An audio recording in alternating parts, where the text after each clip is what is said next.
इस एग्जाम्पल में हमें शो करना है कि ये जो दो कंपाउंड प्रपोजिशंस दे रखी हैं ये लॉजिकली इक्विवेलेंट नहीं है, नॉट लॉजिकली इक्विवेलेंट। तो एक मेथड तो ये है कि हम दोनों की एक कंबाइंड ट्रुथ टेबल बनाएं और ये शो करें कि कम से कम एक PQR का ऐसा कॉम्बिनेशन है ट्रुथ वैल्यूज़ का जिसके लिए इन दोनों की जो ट्रुथ वैल्यूज़ हैं वो डिसएग्री कर रही हैं। पर हम इस प्रॉब्लम को बिना ट्रुथ टेबल के सॉल्व करना चाहते हैं। कैसे, देखते हैं।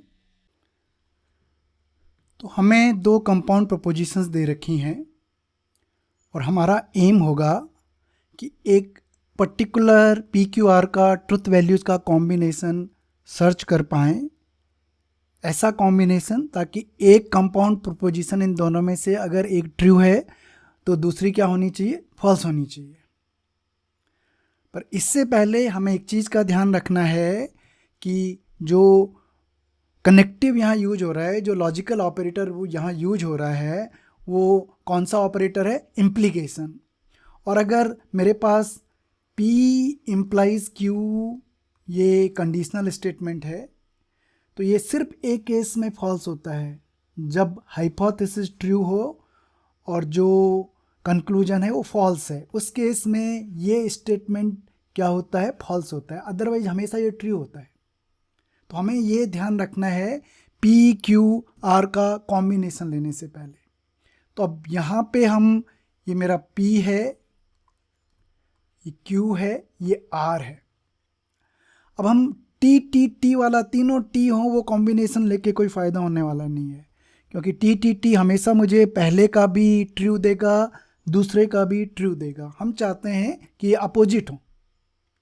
तो लेट्स सिट एंड ट्राई, इसको फॉल्स रखते हैं और बाकी दो को क्या करते हैं, ट्रू करते हैं। पहले वाले स्टेटमेंट को देखते हैं। R फॉल्स है,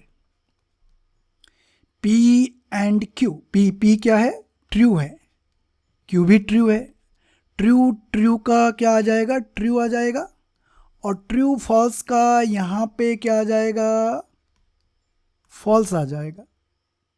अब यहाँ हमें ट्रू आना चाहिए तभी ये कॉम्बिनेशन काम करेगा।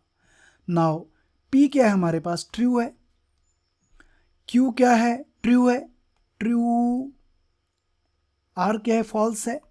ट्रू फॉल्स का फॉल्स, ट्रू फॉल्स का फॉल्स। तो ये कॉम्बिनेशन हमारी हेल्प नहीं कर रहा है, ये दोनों फॉल्स आ रहे हैं। नहीं, हमें तो चाहिए लॉजिकली इक्विवेलेंट नहीं होना है, तो एक ट्रू है तो दूसरा फॉल्स होना चाहिए इस कॉम्बिनेशन के लिए। तो कोई और ये कॉम्बिनेशन काम नहीं करेगा। तो थोड़ा सा चेंज करते हैं, ये फॉल्स ही रखते हैं।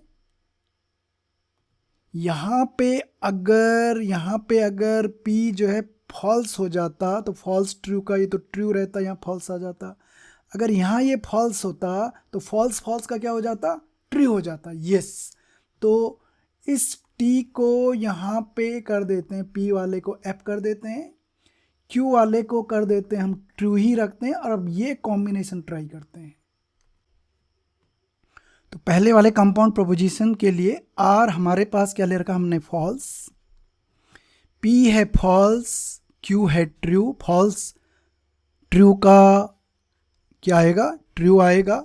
एंड ट्रू एंड फॉल्स का ओवरऑल मेरे पास क्या आ जाएगा, फॉल्स। तो इस कॉम्बिनेशन FTF के लिए पहला कंपाउंड प्रोपोजिशन की ट्रुथ वैल्यू फॉल्स हो रही है। सेकंड कंपाउंड प्रोपोजिशन देखते हैं, ये फॉल्स है। Q ट्रू है, R फॉल्स है, ट्रू फॉल्स क्या हो जाएगा, फॉल्स। एंड फॉल्स का क्या हो जाएगा, ट्रू हो जाएगा। So our job is done. So for this combination of truth values FTF of PQR we are having first compound proposition false हो रही है, जबकि सेकंड वाली क्या हो रही है, ट्रू हो रही है। तो कम से कम हमारे पास एक कॉम्बिनेशन ऐसे मिला है जहां इनकी ट्रुथ वैल्यू जो है एग्री नहीं कर रही है। इसलिए ये दो, that's why these two compound propositions are not logically equivalent. Thank you.